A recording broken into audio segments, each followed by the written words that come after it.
We've been married for 61 years. Yeah. I came home from overseas Yeah. and went over near Muscatine to visit a friend that I had been overseas with. And he and his fiance were fixing to go out and had arranged a blind date. Well, actually, we went to a little town beside Iowa City, Tiffin. Tiffin. Yeah, we went dancing on our first date. It was About just- the last time I ever danced with him, because he was always on the bandstand. And she, without realizing it, thought it would be a good idea to be married to a musician. Until we got into it. I had no idea.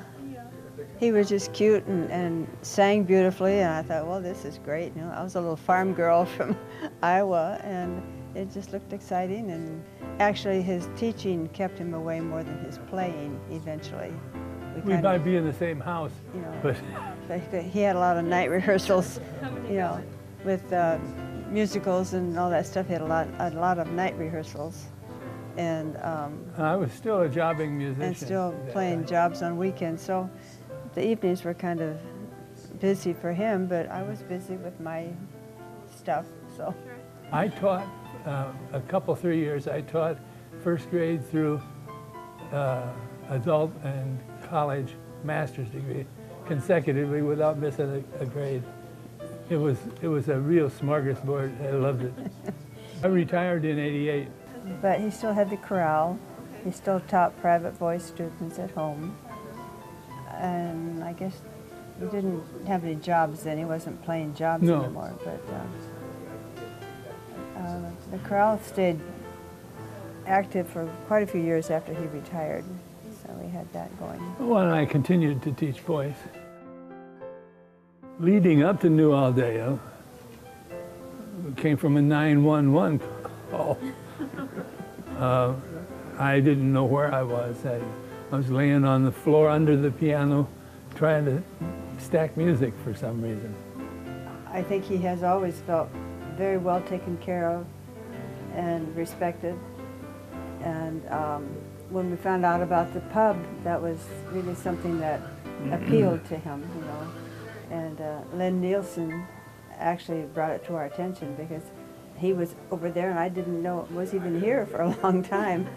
And so we would come and 2 or 3 times and sit and listen, and it was invigorating for him at the time. That first time we came down here, Len Nielsen was playing the piano at the time.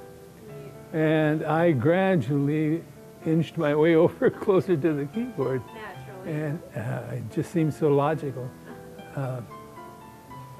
But it went from me being like, you know, to singing the last 8 bars of whatever song Lynn was playing. I think it was Gershwin. But I could see that he felt, like I keep saying, invigorated. You know, he wasn't more like this, he was more like this, you know. He wasn't in that wheelchair kind of out of it anymore. He was kind of more back to being Les Hale again. I don't think you could get a better experience. I don't either, you know. They're not pushy. Any pushing I get comes from Colleen.